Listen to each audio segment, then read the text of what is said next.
mulai dari fakultas prodi, fakultas kejuruteraan, pengembangan dari ekonomi, dan jadi macam.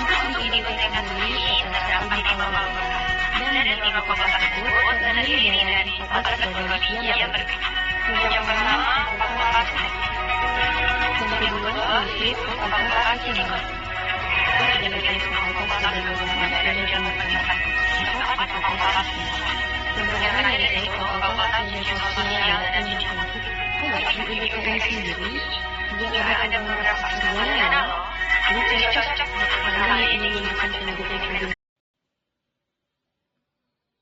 Perkenalkan, nama saya Leo Radinius dengan NPM 21101032. Jurusan Teknik Industri, Fakultas Teknik, Universitas Riau Kepulauan. Di sini saya akan mempresentasikan mengenai tugas 2 saya dengan mata kuliah Penjamin dan Pengendalian Mutu. Tugas yang saya kerjakan di sini yaitu proses pembuatan jam tangan digital menggunakan metode critical to quality atau disingkat dengan CTQ. Latar belakang dari tugas ini yaitu jam tangan tidak lagi hanya berfungsi sebagai penunjuk waktu, melainkan juga menjadi bagian dari gaya hidup dan alat multifungsi semua manusia. Nah, pada proses produksi jam tangan digital itu juga mengalami suatu peningkatan yang kompleksitas yang menuntut di mana suatu standar harus memenuhi kualitas yang lebih tinggi. Nah, salah satu dari pendekatan yang digunakan untuk memastikan bagaimana kualitas dalam proses produksi, yaitu adalah dengan menggunakan metode critical to quality atau disingkat dengan CTQ ini, yang merupakan suatu elemen kunci dalam Six Sigma yang mempengaruhi kepuasan dari pelanggan. Di sini ada tujuannya, di mana yang pertama itu menganalisis penerapan metode critical to quality CTQ dalam proses pembuatan jam tangan digital.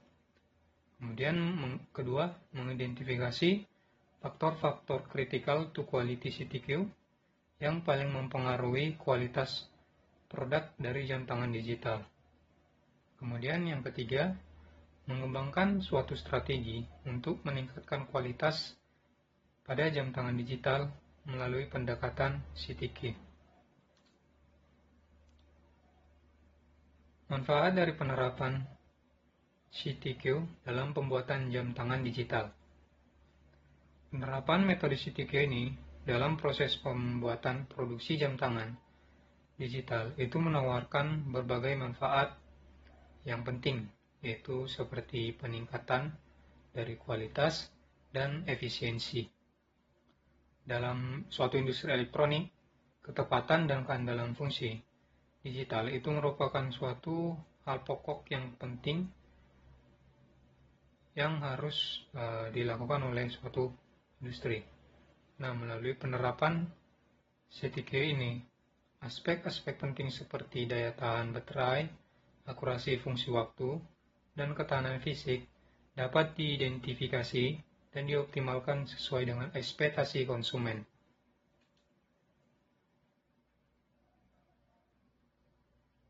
Dan di sini ada model penelitiannya.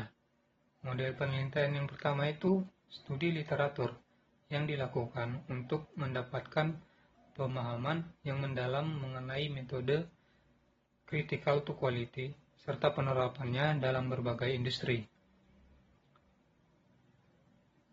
Meliputi jurnal ilmiah, buku-buku tentang manajemen kualitas terkait penerapan Six Sigma dan critical to quality.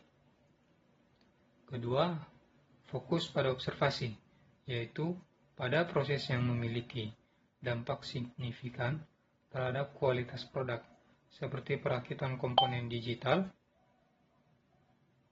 pengujian ketahanan, serta pengendalian kualitas akhir.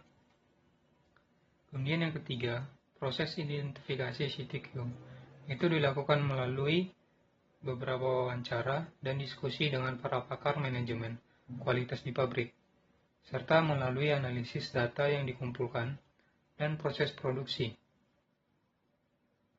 Karakteristik critical to quality ini yang diidentifikasi seperti akurasi waktu, daya tahan baterai, ketahanan fisik, dan keandalan dari fungsi jam digital tersebut. Yang keempat, yaitu pengumpulan data yang dilakukan menggunakan alat ukur yang akurat, dan data dianalisis menggunakan alat statistik seperti diagram Pareto, analisis variansi atau singkatannya ANOVA, serta kontrol statistik proses atau SPC untuk mengidentifikasi sumber variasi yang dapat menyebabkan penurunan kualitas jam tangan digital tersebut. Kemudian yang kelima, analisis dilakukan melalui pendekatan DMAIC atau Define, Measure, Analysis, Improve, dan Control, yang merupakan suatu kerangka kerja dari Six Sigma itu sendiri. Nah, langkah-langkah peningkatan kualitas ini diusulkan berdasarkan hasil analisis critical to quality tersebut.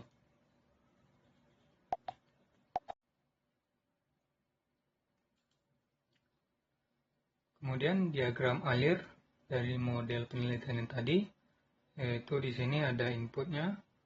Sebelum input itu dilakukan studi literatur proses pembuatan jam tangan digital dengan metode CTQ. Dan sebelum itu dilakukan pengukuran dan pengolahan data. Di sini ada input, ini ada prosesnya, ada outputnya. Outputnya adalah material dari jam tangan yang dilakukan daripada proses dilakukan observasi proses produksi jam tangan digital, identifikasi critical to quality. Kemudian di outputnya akan dilakukan analisis dan peningkatan proses. Sini akan ada umpan balik dari analisis dan peningkatan proses ini.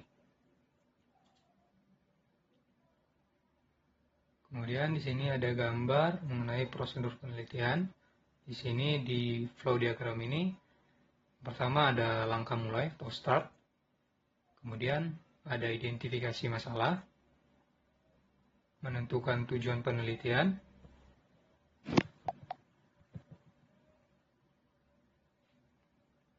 kemudian studi literatur, studi lapangan. Di sini setelah itu pengumpulan data.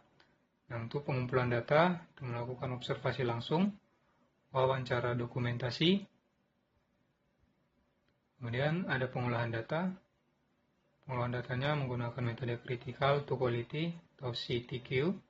Kemudian analisis data menggunakan analisis Pareto, diagram Ishikawa,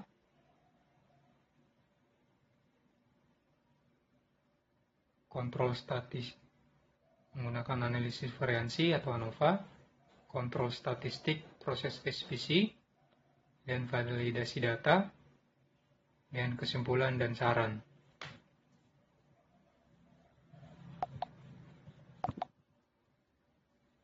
Yang penjelasannya, kebutuhan dan harapan pelanggan itu diidentifikasi melalui survei atau wawancara dengan pelanggan atau perwakilan dari suatu perusahaan.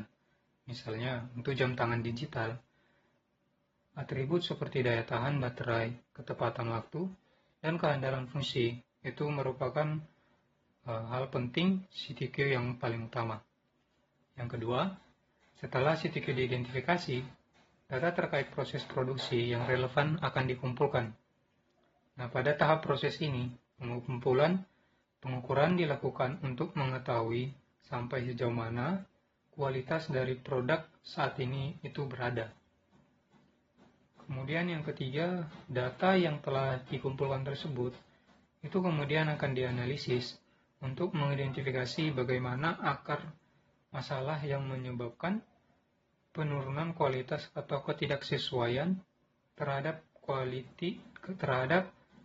critical to quality menggunakan diagram Ishikawa atau fishbone diagram dan analisis variansi atau ANOVA. Yang keempat, dilakukan perbaikan pada proses produksi untuk meningkatkan kualitas produk. Nah, pada tahap ini Metode lean manufacturing dapat diterapkan untuk mengurangi pemborosan dan mempercepat proses produksi. Yang kelima, dilakukan langkah pengendalian untuk memastikan bahwa kualitas yang telah ditingkatkan tersebut itu dapat dipertahankan.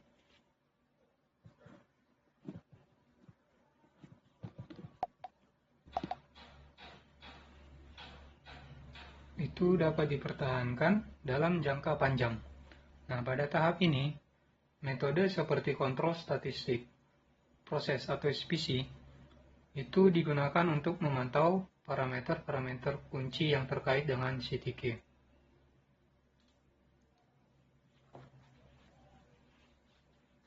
Kemudian di sini ada analisis data. Analisis data yang dilakukan yaitu menggunakan analisis Pareto, yaitu untuk mengidentifikasi bagaimana faktor-faktor yang paling signifikan yang menyebabkan masalah terhadap kualitas tersebut. Kemudian yang kedua, diagram Ishikawa atau fishbone, itu untuk menganalisis penyebab utama dari masalah yang mempengaruhi kualitas produk. Yang ketiga, menganalisis variance atau ANOVA. Ini berfungsi untuk menganalisis bagaimana perbedaan antara kelompok data dalam proses produksi yang dapat menyebabkan variasi pada hasil akhirnya. Kemudian yang keempat, kontrol statistik proses atau SPC. Ini untuk memantau dan mengontrol bagaimana proses produksi sehingga kualitas produk dapat dijaga tetap sesuai dengan spesifikasi quality critical to quality tersebut.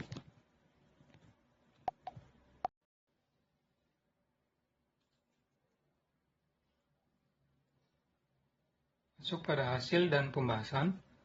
Ini gambaran umum proses produksi jam tangan digital. Yang pertama, tahap desain itu meliputi perancangan komponen fisik dan elektronik jam tangan digital, termasuk layar digital, sensor, serta rangkaian elektronik yang merupakan faktor critical to quality. Yang kedua, berbagai komponen yang telah diproduksi itu seperti layar, casing, baterai, dan sensor itu akan dirakit di sini, yaitu pada proses perakitan komponen. Itu akan dirakit menjadi satu kesatuan produk. CTQ pada tahap ini termasuk presisi dalam pengujiannya, toleransi kesalahan yang diizinkan, serta durabilitas produk dalam kondisi ekstrim. Kemudian setelah perakitan komponen, ini akan dilakukan pengujian produk. Pengujian yang dilakukan untuk memastikan bahwa setiap unit jam tangan digital itu memenuhi spesifikasi teknis dan fungsional. Critical to quality pada tahap ini termasuk mengenai presisi dalam pengujiannya juga, toleransi kesalahan yang diizinkan, serta durabilitas dalam kondisi ekstrim. Kemudian setelah pengujian produk, itu akan dilakukan pengendalian kualitas. Produk yang lolos pengujian dikategorikan sebagai produk yang layak jual. Kemudian proses pengendalian kualitas yang baik akan menggunakan metode statistik proses kontrol atau SPC untuk memastikan produk yang dirilis itu akan memenuhi standar dari critical to quality. Kemudian gambaran yang kedua, kemudian pembahasannya yang kedua, itu ada identifikasi critical to quality dalam produksi jam tangan digital dan pengukuran dan penganalisis kinerja CTK. Ini komponennya yaitu sama, akurasi waktu yang pertama, kemudian daya tahan baterai, seberapa lama baterai tersebut akan bertahan, beberapa lama pengecasannya. Kemudian yang ketiga, keandalan dari fitur digital. Keandalan dari fitur digital ini itu meliputi seperti penggunaan fitur-fitur tambahan, seperti biasanya ada aplikasi yang bisa digunakan, bisa teleponan, bisa menggunakan kalkulator, dan berbagai fitur digital lainnya. Kemudian yang keempat, ketahanan fisik. bagaimanakah ketahanan fisik dari jam digital tersebut. Apakah ia tahan air, tahan panas, dan sebagainya macam. Kemudian yang kedua, ketiga, kemudian masuk yang keempat, yaitu peningkatan proses berdasarkan hasil CTQ. Di sini pada proses ini dilakukan peningkatan pada proses komponen pada waktu. Peningkatan pada komponen waktu ini akan meningkatkan komponen-komponen dalam jam digital tersebut. Kemudian yang kedua, pengelolaan daya yang lebih efisien. Bagaimana daya dari jam digital tersebut lebih efisien, lebih hemat, dan lebih tahan. Kemudian yang ketiga, perbaikan soldering dan pemasangan sensor. Ini akan dilakukan perbaikan pemasangan sensor yang lebih kuat dan lebih efektif. Kemudian desain ulang casing jam. Ini akan melakukan desain ulang dari casing jam yang telah diprovisi tersebut. Kemudian hasil dari penelitian ini menunjukkan bahwa penerapan metode critical to quality itu memberikan panduan yang jelas dalam identifikasi area yang paling membutuhkan perbaikan dalam proses produksi jam tangan digital, dengan fokus pada karakteristik kualitas yang paling penting bagi pelanggan, seperti akurasi waktu dan keandalan fitur-fitur digital. Perusahaan dapat lebih efisien dalam mengalokasikan sumber daya untuk meningkatkan kualitas dari produk jam digital tersebut. Nah, selain itu, analisis statistik itu menunjukkan bahwa sebagian besar variansi dalam kualitas produk dapat dikurangi dengan perbaikan dalam proses perakitan dan desain produk jam tangan digital. Pendekatan dari metode Six Sigma melalui metode critical to quality itu terbukti efektif dalam meningkatkan kualitas produk dan mengurangi tingkat kecacatan pada produk tersebut.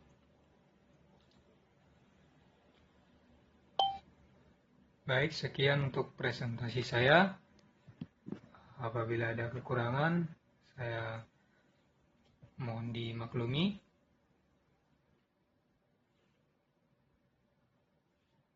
Untuk presentasi kali ini saya ucapkan terima kasih.